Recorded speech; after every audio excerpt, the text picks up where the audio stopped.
কাতারে অবস্থিত আমেরিকান সামরিক ঘাঁটিতে ভয়াবহ তাণ্ডব চালিয়েছে ইরান।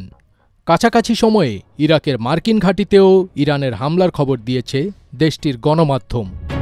ইরানের ৩টি পরমাণু স্থাপনায় মার্কিন হামলার পর ২ দিন না পেরোতেই এই হামলা চালালো তেহরান।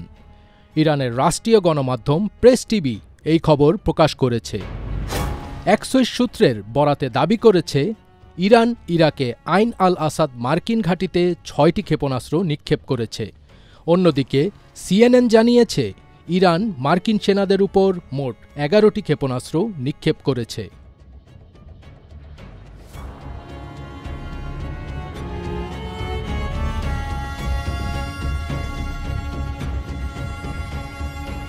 ইরানের হামলার সময় কাতারে বিকট বিস্ফোরণের শব্দ শোনা যায়।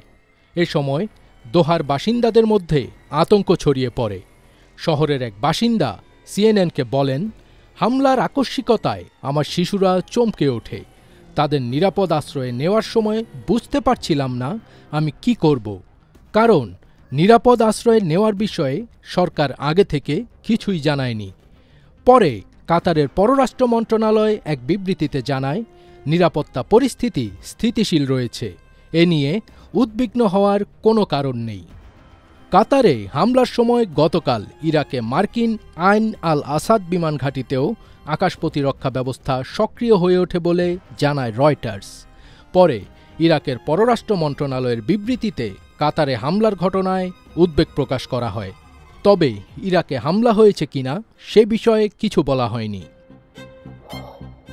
প্রতিশোধমূলক অভিযানের সাফল্য দাবি করে এক বিবৃতিতে ইরানের সশস্ত্র বাহিনী বলেছে, ইসলামিক প্রজাতন্ত্রের পারমাণবিক স্থাপনাগুলির বিরুদ্ধে যুক্তরাষ্ট্রের অপরাধী সরকারের স্পষ্ট সামরিক আগ্রাসনের প্রতিক্রিয়ায় এই অভিযান চালানো হয়েছে।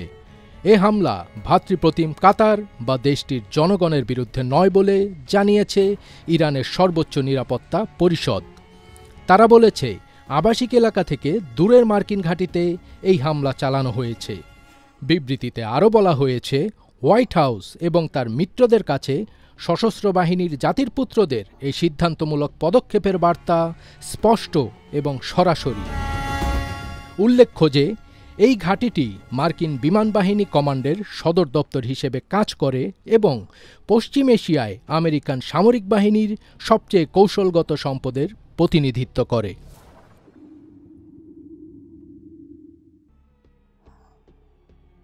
ফাজবির তাজ, এটিএন বাংলা।